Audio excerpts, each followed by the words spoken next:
SBR Forum's Punters is brought to you by Bookmaker.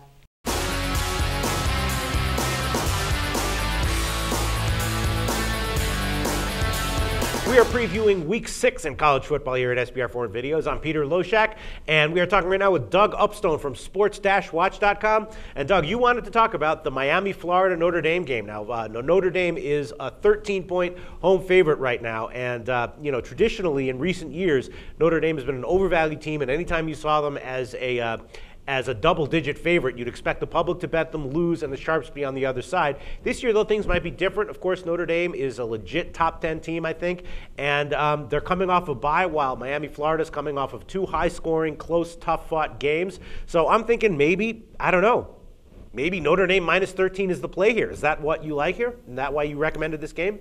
Well, I'll get to that. This has a very interesting history, this particular series. Now, these teams met in the 2010 Sun Bowl, but this will be their first regular season match since 1990, when the series became famously known in T-shirt sales in South Bend as Catholics versus Convicts. Yes.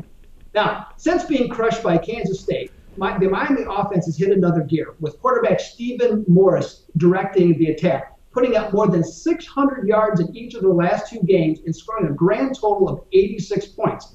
Now, the Hurricanes have been playing with a great deal more passion since that loss, and not quit when things have gotten turbulent. Now, to their credit, Al Golden, their coach, really has done a fantastic job. Off their 44-37 breathtaking win last week, his teams are 10-1 against the spread off a conference win by 7 points or less. Now, the Notre Dame offense better be prepared to tally more than their 25.7 points per game average with how Miami is scoring. Now, even though Notre Dame has a tremendous defense, which is 15th in total defense, third in points allowed at just 9 per game, the Irish are going to need more out of their starting quarterback, Everett Golson, as a playmaker. And that because after he quickly lost confidence against Michigan, he was worthless and was quickly replaced by Tommy Rees. Now, Coach Brian Kelly appears to be quite comfortable with this two-quarterback setup. And if you remember him at Cincinnati, he never had a problem ever yanking a starting quarterback out of the game for how he was performing, treating it much like a baseball manager going with a reliever when needed. Now, even though I respect Notre Dame's 11-1 straight up and 9-3 ATS mark in regular season neutral site affairs, I don't see the kind of running game needed to keep Miami off the field. Now, possibly the Irish will score at a better clip than I expect, but the 13 points for me is way too rich for my blood. And I look for the Irish to win in Chicago, but not cover, more in the 3 to 7 point range. That's interesting. I know a lot of people are going to look at the scheduling here and say that, Notre Dame's off a bye and Miami, Florida is off of two tough games, but that doesn't bother you, huh?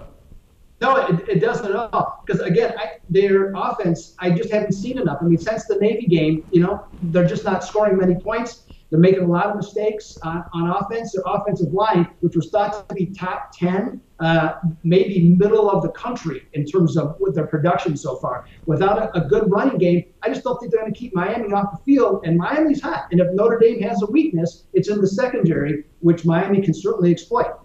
There you go. We'll see how this one turns out, Doug. Thanks again. Absolutely, Peter. Thank you.